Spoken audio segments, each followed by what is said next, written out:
Ang sabi nila, ang taong nasasaktan, mananakit din ng iba, na kapag nabulag ka sa kasamaan ng mundo, yun at yun na lang ang babalot sa buong pagkatao mo.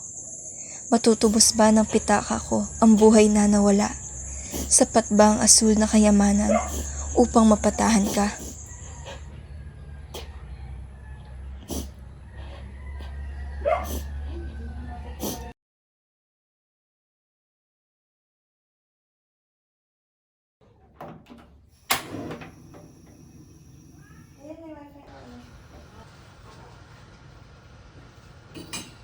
Malu! Malu! Malu! Anong oras na? Gumising ka na niyan, no? Mahuhuli ka na naman sa klase mo. Tapos mauubusan ka na naman ng jeep. Siya.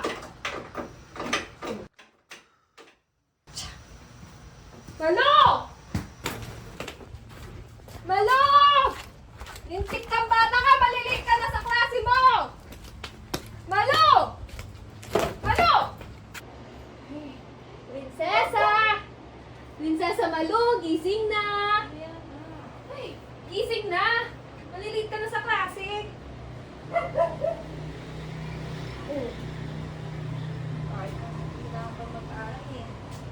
Mayaman, maputi ang balat, may kwarta sa bangko. Eh kung wala, bumangon ka na riyan.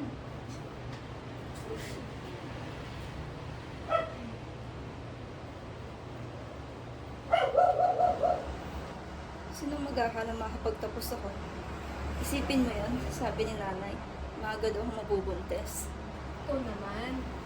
Sinabihan ka lang naman na bubuntisin. Hindi mo na kinausap yung inahin mo.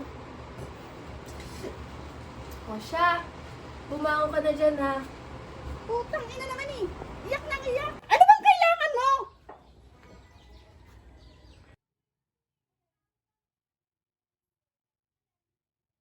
Uy, Lisa. Si Malu?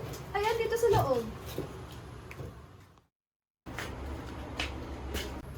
Hoy! Dumating yung nanay mo kagabi, pinapaabot siyang envelope. Ano bang naman yan? Pang matrikula ko to, alam mo naman sa pinapasukan ko, di ba? Lahat pera. Buti na lang may natatanggap pa akong sustento. Kaya dapat, mas mabait ka sa nanay mo.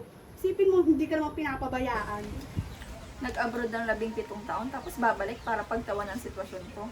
Pinakailaman ko ba na may asawa siyang kanong? At saka, may kitira ba ako sa inyo kung maayos ugali niya? Pera na lang ba talaga ang kagusto-gusto mo sa nanay mo? Ang hirap maging anak. Utang na loob ko ba ang mabuhay? Kailangan ko ba bang lumuhod para sa atensyon at suporta nila? Malapit na si Satanas. Hello ma, natanggap ko na po yung pera.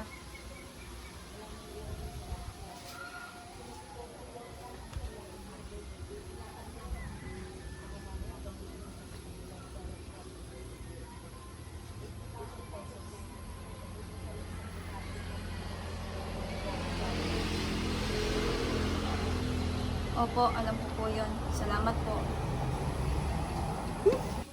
Ang gaga naman yung nanay mo.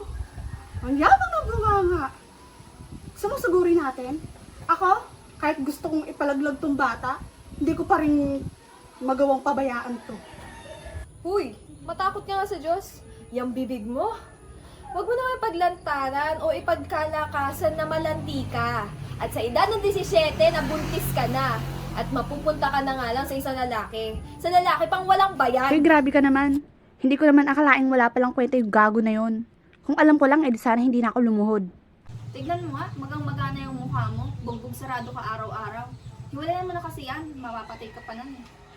Hoy, hindi naman ganun kadaling makipaghiwalay. May anak kami. Ayokong lumaking walang tatay to, no? Titiisin ko lahat para sa kanya hanggat kaya ko. Ang na kaya to?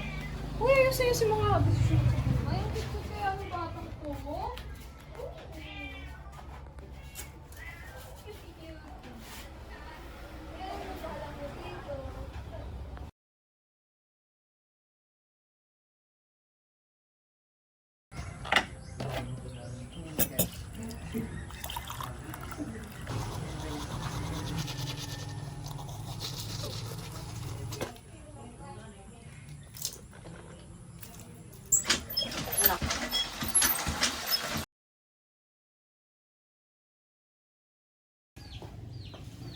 Ate Lisa, una na ako. Late na ako. Ingat ka ha. Yeah.